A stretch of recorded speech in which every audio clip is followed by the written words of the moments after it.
This is how most of us know it or use it, cook with. Maybe we put it on our food. And if it's not, maybe we use a salt shaker. We've been told for years too much salt intake is bad for your health, which is true. But what about salt on the outside of us? Tonight we introduce you to a couple of salt therapies becoming very popular in Portland.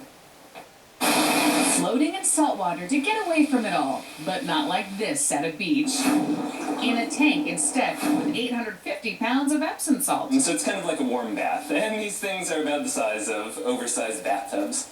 There is no light and no sound once you get inside, and you turn off the light on the inside, and these rooms are really soundproof. It is a way to escape from everything. Float On in Southeast Portland is all about taking the noise, the light, the gravity out of your life for a moment. Well, there's somebody in this tank right here, right? Yeah. So let's open this one up to get an idea. Hi there.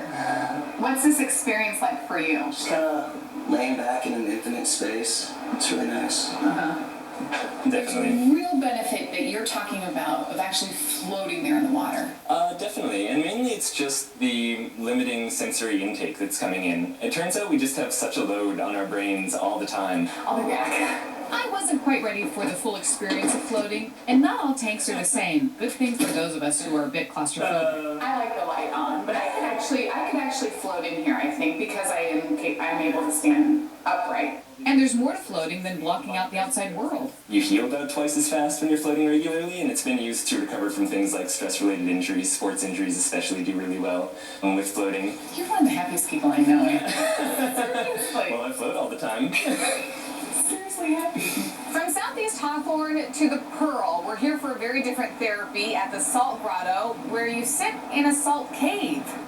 So come on in, be careful stepping in because it can get slippery. Wow, that's deep. It is about 4 inches deep. It's actually 11,000 pounds of salt from Dead Sea, from Israel. The entire room covered in salt from the floor to the walls. These panels are from Pakistan. It's Himalayan salt.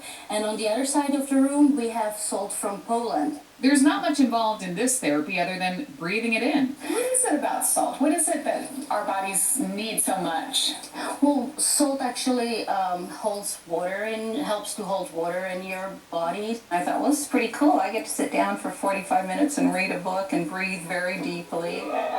An alternative healing therapy for asthma, allergies, and skin issues. But it isn't a Western model, obviously, where you take a drug and the symptoms are relieved, but the underlying elements are still there.